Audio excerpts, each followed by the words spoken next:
Hello, you amazing healers. Welcome back.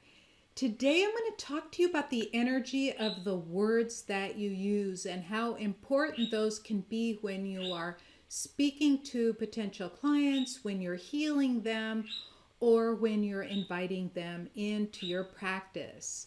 Stay tuned to hear more. After interviewing hundreds of amazing healers like you on my podcast, I discovered their biggest challenges include not knowing where to get started to build their healing practice, build their practice so they can attract a stable income to support themselves, and that their advertising efforts seem like a waste of time and money. I had these same frustrations during my 30-year healing history. When I finally retired as a physics professor, I needed to replace my six-figure salary fast.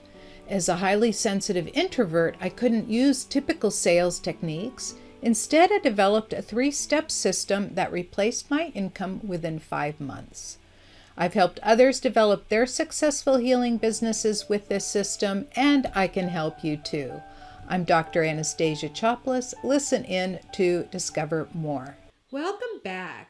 I'm so happy that you came back to hear about this important message, and that is the energy of words, right? So all words have energy. Like yes is a much higher energy than no, and true has a much higher energy than false, right? So there are a lot of words, and if you are sensitive enough and you know how to muscle test, for example, you can actually measure the energy of words for yourself.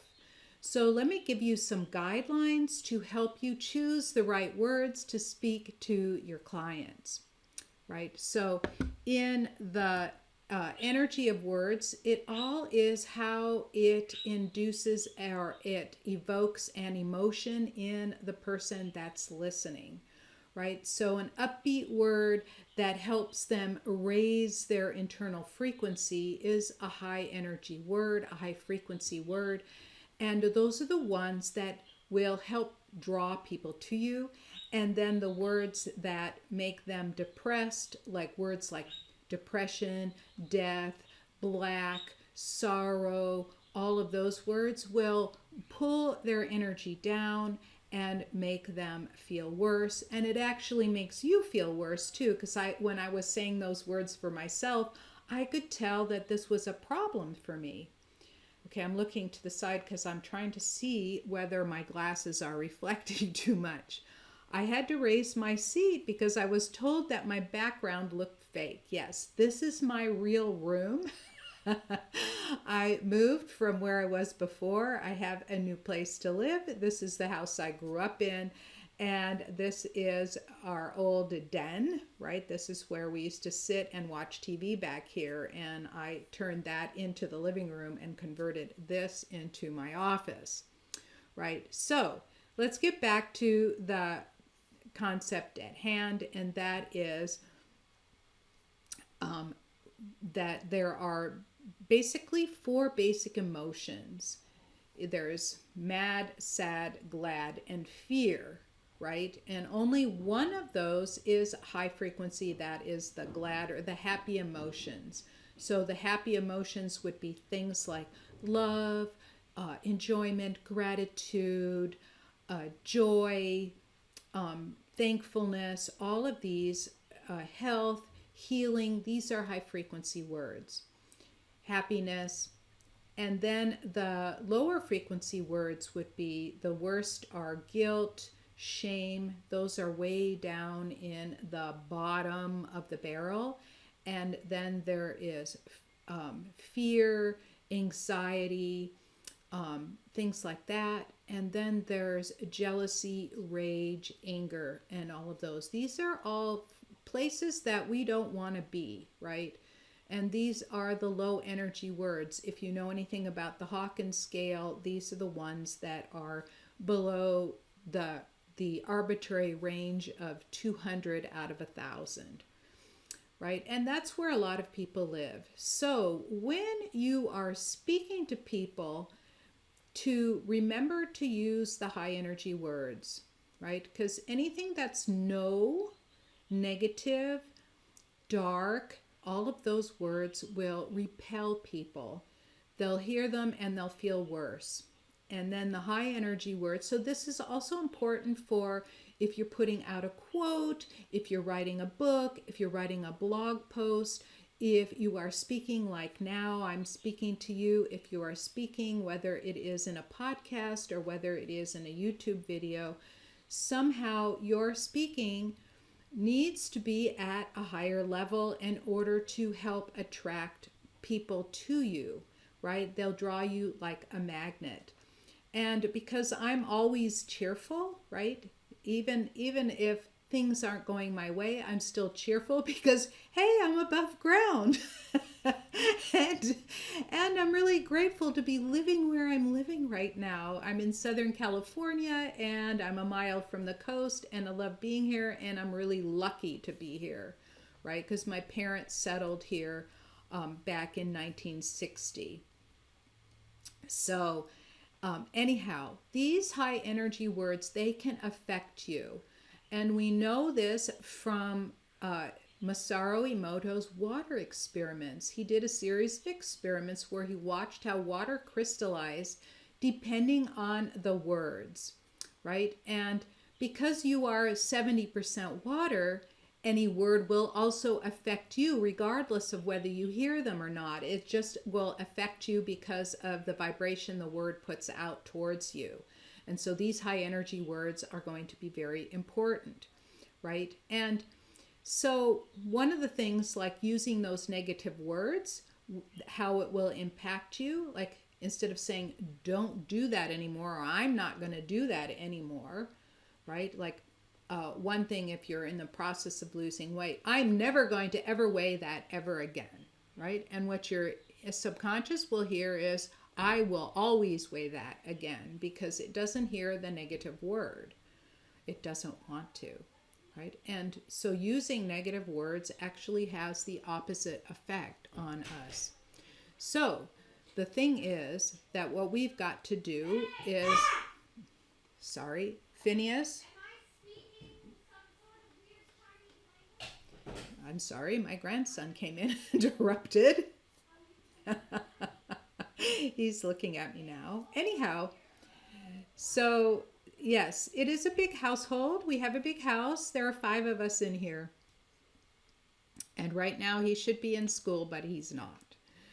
And he's been out sick. Okay, so what I was getting to was those negative words. Instead of saying, I'm never going to do that again, you can say, that is in my rearview mirror. That's in my past, right? That is behind me now. And those are positive words. And this is a positive way to state that. So when I talk to my clients, for example, my healing clients, I always tell them as they are talking about not wanting to be that way anymore, I say, well, let's just put it this way. It is now in your past, right? And that is a very positive statement. And these energy of words are really important for you. So, and what I was talking about was in the water experiments, when there were words that were negative or very low energy, I don't want to say negative, but very low energy, when there were words that were down there, the water crystallized in a very disorganized, ugly manner. And when there were high energy words, the words crystallized in a very beautiful way, very regular, gorgeous crystals. And so just by writing that word like joy, enlightenment, love, happiness, writing those words on the bottle of water changes the way the water bonds, because water has a very special bonding. We call it hydrogen bonding. That means that the hydrogen and the oxygen are attracted to one another, and water has a very special shape. It's got an angle of about 105 degrees. The oxygen is basically where the joint of the thumb is, and the hydrogen are where your thumb and your index fingertip is, right? So then the next water molecule the hydrogen is attracted to the oxygen. So it forms actually a regular array, and that's how it can crystallize beautifully. When you put the negative words on the bottle, and this is how it can affect you or your client, when you put the negative words on the bottle, that hydrogen bonding starts breaking down. And that's really incredible, right? That just simply writing the word, that intention on the bottle can change the way hydrogen bonds with itself. And there have also been a number of experiments, some of them down at UC San Diego, where they are studying healers. They're finding that when healers put energy into a bottle of water, it also changes its hydrogen bonding. So this is how we can affect people very easily. All of us have the ability to project energy out, especially with our words, and that we can change how it affects other people. So by being conscious of how you speak and conscious of the kind of words that you project forward, you can actually change the result of what's happening with other people. And that's why I wanted to talk to you about the importance of your words and the importance of the energy of words. And you can measure that frequency using some sort of kinesiology. You can meditate on it. You can journal about it. There are different ways to access the subconscious so you can hear the message coming through and realize what the words are. But basically, it is what those words evoke in emotion in you, because our emotions are scaled according to the energy in your body, right?